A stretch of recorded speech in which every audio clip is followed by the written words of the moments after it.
Whoever wants to start, go ahead. Jenny, on Monday, there were a few miscommunications offensively, defensively.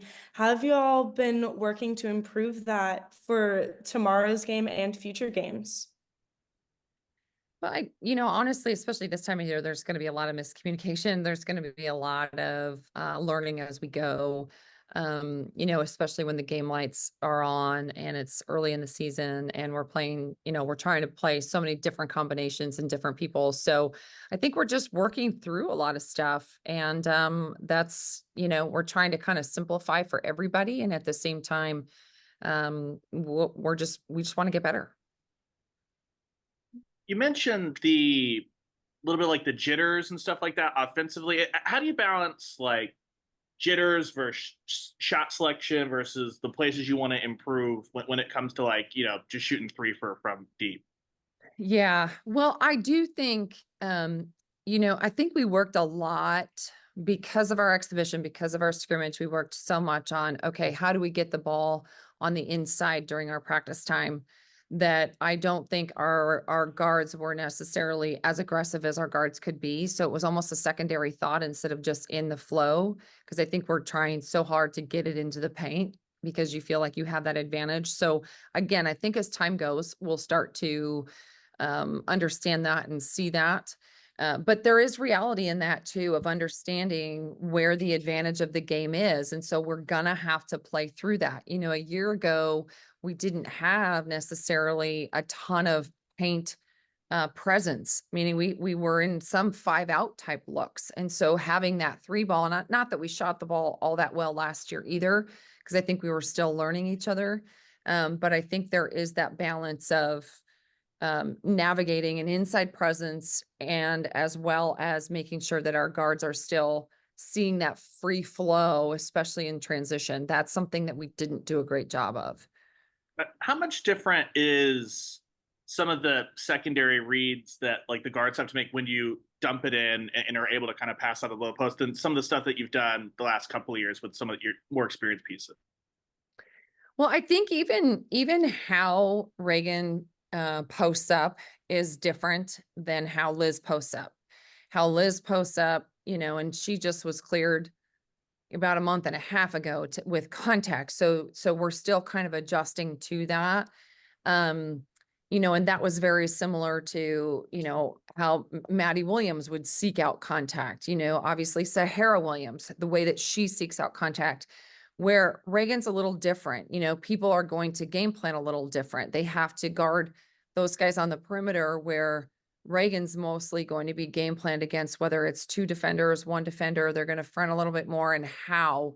And so, it's a difference of a lob pass and a straight line pass. It's a difference of a bounce pass and being able to pass higher, when you have smaller people trying to post up bigger people, or you have, so there's a lot that goes into it that doesn't seem as complicated as it probably is. I think we were too heady. I think we were too thinking, and we're not as good when we're in that. But again, it's November, like we've got to get a little bit more. I thought in the second half, we did a little bit better job, obviously taking care of the basketball. We didn't have kind of the careless turnovers. We had the right idea type turnovers. And I think that's, again, we're going to see that as we go. Virginia is going to be totally different. Virginia has size. So it's going to be a completely different game plan. And you get about 2 days to be able to kind of go through what you don't know with both of us watching one game of film, so it's kind of just part of this time of year as well. Coach Sahara, go ahead, James. Go ahead, James. Oh, sorry, Eric. Coach Sahara talked about, working on her 3-point shot in the offseason and things like that. Is that something that you all wanted her to grow in because she had such a phenomenal freshman season? Was that just something that you thought could take her game to the next level? Was that a point of emphasis for her that you all addressed? Yeah, I think no question. I think for her game development, her outside shooting is going to be a huge part because she is powerful. She is dynamic. And so if, when people have to guard you, you have variety in your game. You can take people off the bounce. You can take people off the cut. But if they're standing in the paint and they don't have to guard you, that's a different type of a game plan.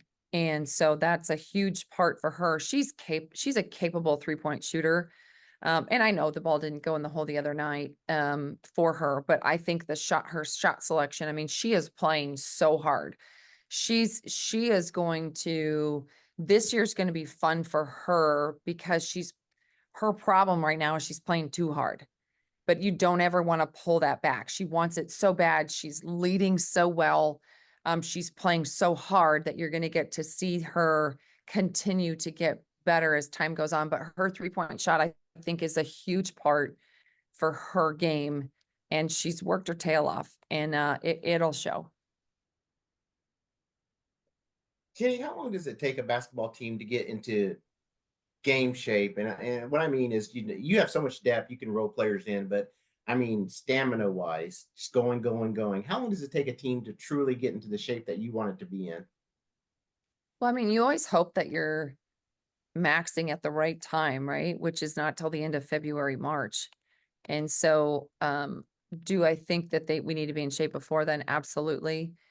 What I would like to see us do is play harder and allow us to play more people and play at the pace we want to play. I don't feel like we did that the other night. I feel like we kind of let them kind of set the tempo at times. Sure, we make a couple more shots, and of course you have a few more points, but we didn't play at the pace and tempo that we want to be able to play. So it takes you as long as it's going to take you. So we played, I don't think we did ourselves any favors on Monday, is more of my point.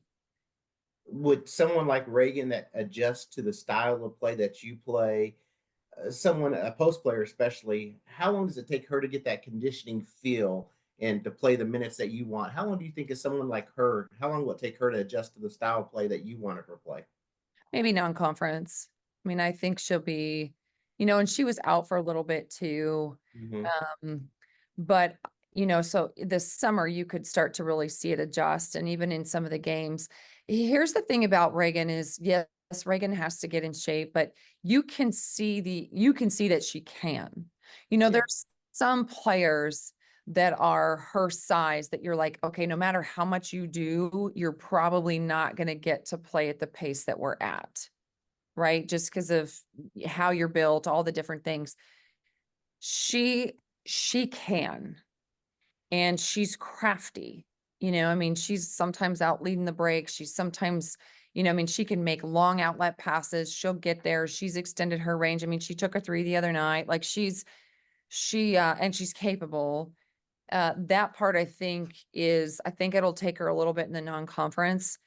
But she's going to be fine. She'll figure it out. And my last question is, during media day, I asked all the players the same question. What part of your game did you want to improve upon during the non-conference or during the off season, excuse me, to prepare for this season? I want to ask you as a coach, how did you challenge your team? And I know each player is different, but what was your main challenge to each player on how to prepare to get better for this season? Well, I think it's such an individualized approach. It really is. And so we take a holistic approach to that. So it's not just, a personal philosophy is I only let them tell me what their top 1 or 2, maybe 3 things are that we want to focus on. Cause I think, you start looking at your game and you want to improve on 50 things. Well, you're not going to get there. That's where, going back to the Sahara Williams question, when we get 4 hours a week with them in the off season to work with them in basketball, you have to be married to what you want to do to get better at. We get 4 hours a week. You got to work on stuff on your own. And so you have to be as invested, if not more invested than what we are as coaches to get you better. So that's really the message is in that off season, right after the season, it's all individual skill development. In the summer, it's half of the time we spend on individual skill development, half the time we spend on trying to develop a system in terms of the team. So, I mean, think about that. We get 2 hours a week with them. That's nothing. I mean, that's the NCAA rules. Like that's all we get. And so they have to be so motivated to get better at their individual skill sets. I think we did a really good job this year, probably better than any other year that I've coached, at really spending a lot of time on that individual skill development. We even took it, sometimes I take it into the preseason, sometimes we don't. In terms of coach time, in terms of individual skill development. This year we did a little bit. And I think that's also, you can see we're going to get better, everybody from an individual skill set standpoint, but we really simplify it to one or two things. And then, it's going to take us a little longer to put pieces together, I think, because we're so focused on our individual skill development that now we're really entrenched in team, but we're still working on that individual skill development. So that stuff you're going to see come. You see Sahara, she shot more threes. They didn't go in. I don't worry about whether or not it goes in. I really don't. I know that sounds so not like a coach at all, because of course you want to make the basket, right? And you don't want them to. But at the same time, we have to focus on what we need to be doing at the end of the season, and you get to work on that now. Thanks a bunch, Jenny. Coach, you meant like motivation, working on individual skills. How do you as a coach, and how does the team, have you noticed, has the team helped bring up individuals when they start to get discouraged with building and improving that individual skill that they want to? Well, don't you think I'm motivating? Come on. No, but honestly, that's part of what you're trying to build as a culture. And so when you can have a team-led culture, those things, they start to lean on each other. They expect a lot from each other. And I think that's probably the biggest growth as a team. As a coach, my philosophy is that I don't need them playing for me. I don't need that validation.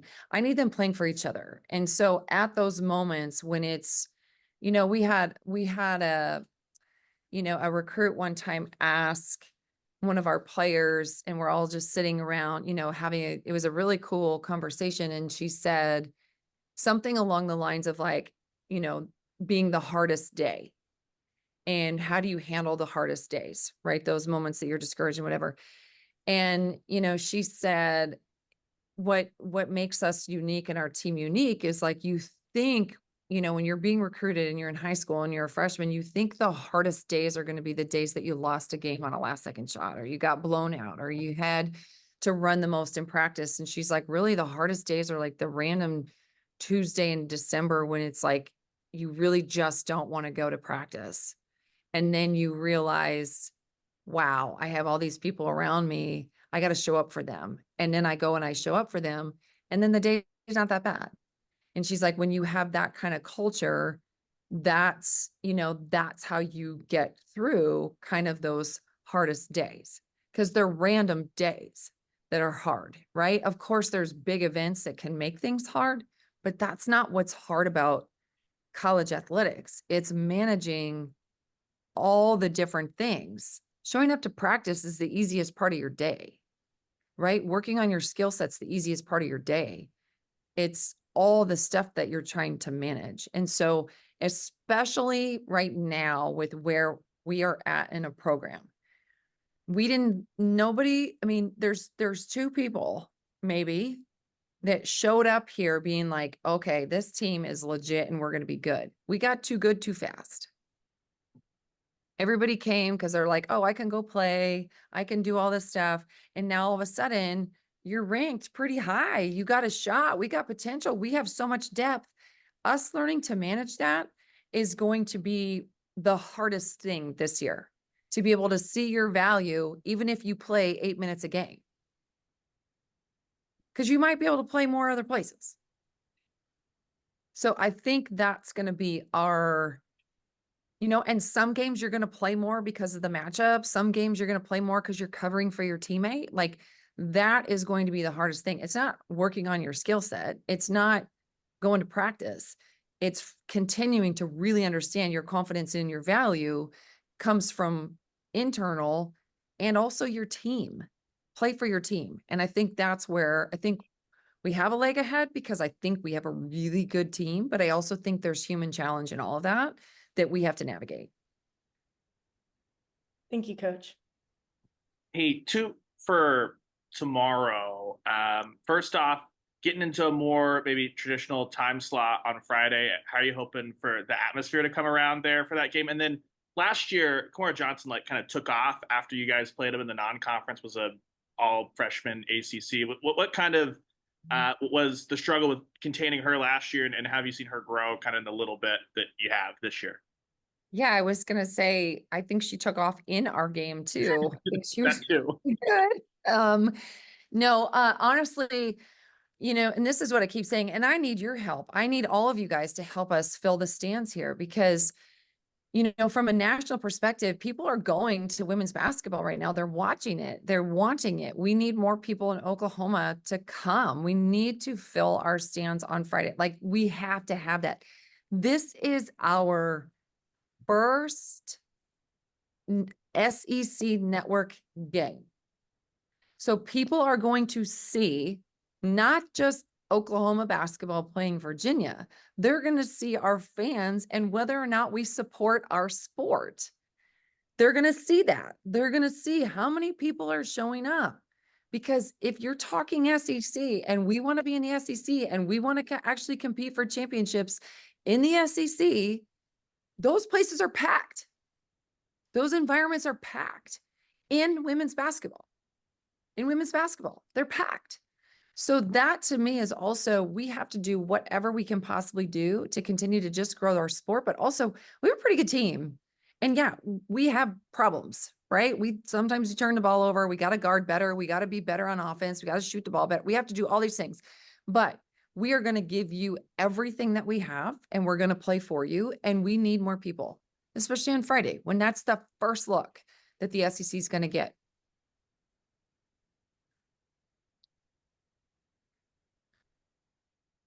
Was that motivating? Was that motivating No, for people? That's what I need. I need to motivate people to come here. I feel bad work on about motivating. I feel bad about following up about entry passes after that. I was like, I think you need to run through a while. I was back to dumb. If you can pass it to Reagan on a dime, you get to play. I was gonna say, like, this is a trend that I remember going back to. I think Lon was the first one that was a little curmudgeon about this in post games about how he'd get players that don't know how to throw entry passes anymore because it's just not a thing that happens. Is that like an adjustment with Reagan as far as like how many have played with a dominant big like Reagan that just she can seal it off and just needs a traditional entry pass to like get to work and drop the shoulder and go? Yeah, nobody, right? Because I mean, you think about it. Well, one, the game is a little bit it's different and there's versatility in it, but I mean, we've had this whole, there's not a lot of bigs in the country. It's different. The game is shifting a little bit more, right? There's more size in volleyball even, right? So some of the players that maybe used to play basketball are now playing volleyball.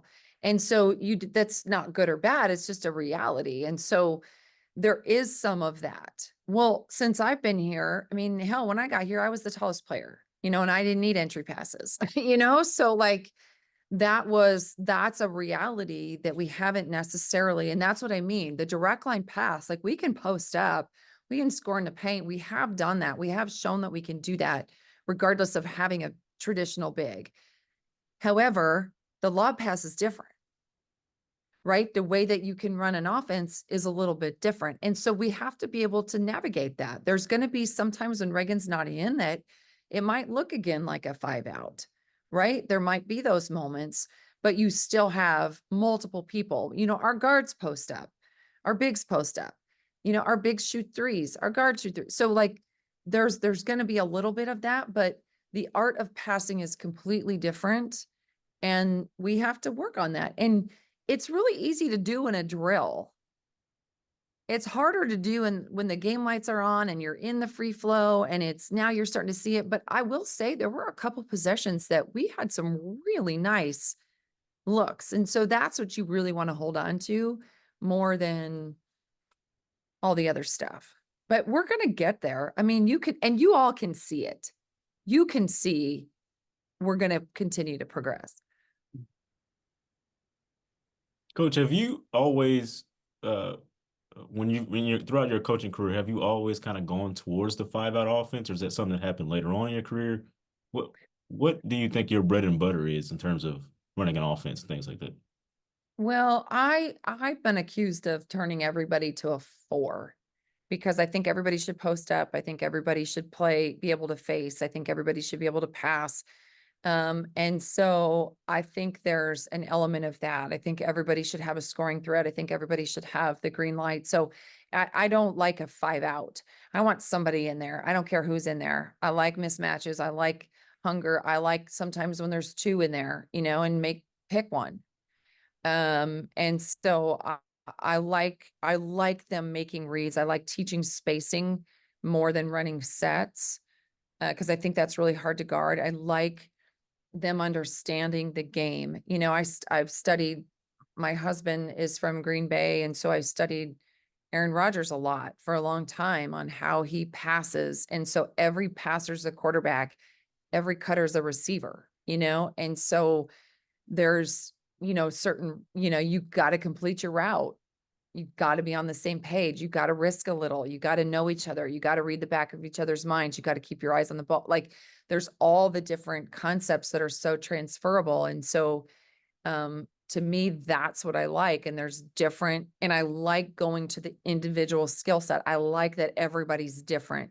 It's hard to put together, but when you can put that together, like magic literally happens. I didn't really answer your question, but I That's don't want to yeah. just stand around I don't want to stand around the 3-point line. I don't want to stand around Yeah. the point line and everybody's just dribbling. I don't want to just dribble to dribble. Like I Mhm. want you setting up, and every single time, if the best shot is in the first 3 seconds, take it. If it's not, then get the second best shot. So that's where I want us understanding that we all have our foot on the gas, and we're not there yet. Do you feel like you kind of figured that out early in your career, or did that happen later on, or has it always been that way for you? Hell, I'm still figuring it out. Let's be honest. But yeah, no, I loved it. I loved the game. I loved playing the game. That's probably how I thought the game, but I didn't know how to articulate it. So I think it naturally came out. I've always thought I want them to make reads. I've never thought I like a lot of sets. That's just a personal philosophy. It's not right or wrong, just different. And I like assertive people because I think when you are assertive, your confidence just comes out. And assertive doesn't mean I shoot every time. Assertive could mean I can set up 2 passes before we can get it in, or assertive means I'm making a decision. And I think those are such transferable skills to life. Again, like it goes back to like, I don't need people playing hard for me. I need them playing hard for Oklahoma and for each other. Like that's what I need. I want people that are so invested, that love this place so much. Um, that has always been part of when I started. That was me as an assistant. That was me as a player. I mean, I thought I knew a lot more as a player than I did, you know? Yeah. People talk about that, like my freshman year, like I never thought, oh, I'm a leader or not a leader. I just spoke up, like that's just, and I want that in people. I want them to be assertive in life. Who's the loudest player on this team?